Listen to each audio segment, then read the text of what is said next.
بسم اللہ الرحمن الرحیم۔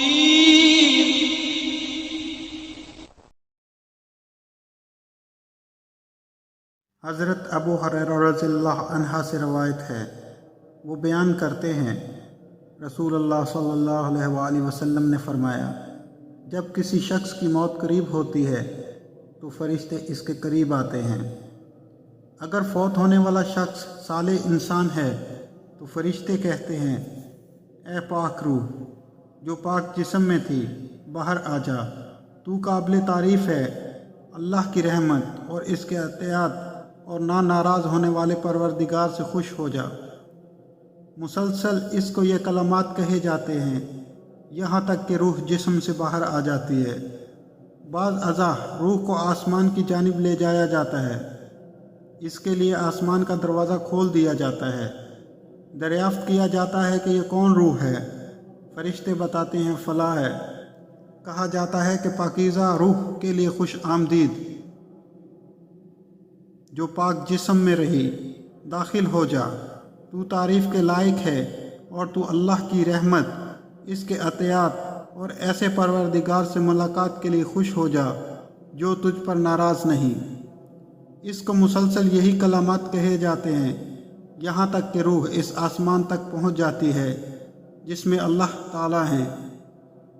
جب بدکار شخص فوت ہوتا ہے تو فرشتہ کہتا ہے، اے خبیث روح جو ناپاک جسم میں ہے، تو قابل مذمت ہے، باہر نکلا، گرم پانی، پیپ اور اس قسم کے دیگر عذابوں کی بشارت قبول کر۔ اس کو مسلسل یہی کلمات کہے جاتے ہیں یہاں تک کہ روح باہر نکل آتی ہے۔ پھر اس کو آسمان کی جانب چڑھایا جاتا ہے، اس کے لیے دروازے کھولنے کا مطالبہ ہوتا ہے، دریافت کیا جاتا ہے کہ یہ کون ہے؟ جواب میں بتایا جاتا ہے کہ فلاں ہے، تو اس کے حق میں پیغام ملتا ہے، خبیث روح کو خوش آمدید نہ ہو جو ناپاک جسم میں تھی، تو واپس چلی جا، تو قابل مذمت ہے، تیرے لیے آسمان کے دروازے نہیں کھل سکتے۔ چنانچہ اس کو آسمان سے واپس بھیج دیا جاتا ہے، پھر وہ قبر میں رہتی ہے۔ حضور اکرم صلی اللہ علیہ وآلہ وسلم نے مومن اور کافر کی موت کی الگ الگ کیفیت بیان فرمائی ہے۔ جب مومن کی موت کا وقت آتا ہے تو روشن چہرے والے فرشتے جنت سے معطر سفید ریشمی کفن ساتھ لاتے ہیں۔ فرشتہ مومن آدمی کو خوشخبری دیتا ہے۔ یہ خوشخبری سن کر مومن آدمی کے دل میں اللہ تعالیٰ سے ملنے کی زبردست خواہش پیدا ہوتی ہے، تو مومن آدمی کی روح سے جسم اس طرح نکل آتی ہے جس طرح مشک کا منہ کھول دینے سے پانی بہہ نکلتا ہے۔ پھر اسے خوشبودار سفید ریشمی کفن میں لپیٹ لیتے ہیں۔ روح سے اس قدر تیز خوشبو آتی ہے کہ آسمان کے فرشتے اسے محسوس کر کے آپس میں کہتے ہیں، کسی مومن آدمی کی روح آ رہی ہے۔ جب روح 7ویں آسمان پر پہنچتی ہے تو اللہ تعالیٰ کی طرف سے حکم ہوتا ہے کہ میرے اس بندے کا نام بلند مرتبہ لوگوں کی فہرست میں لکھ لو۔ پھر روح کو سوال و جواب کے لیے قبر میں واپس لوٹا دیا جاتا ہے۔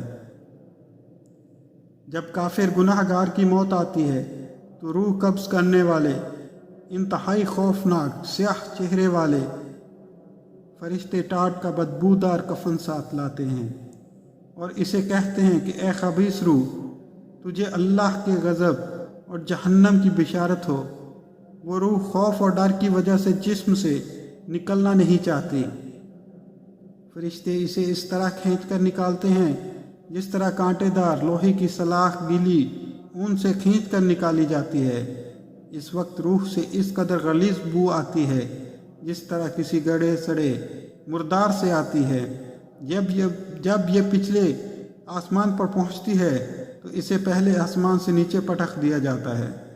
اللہ کا حکم ہوتا ہے، اس کا نام قیدیوں کی فہرست میں لکھ دو۔ پھر دوبارہ قبر میں سوال و جواب کے لیے لوٹا دیا جاتا ہے۔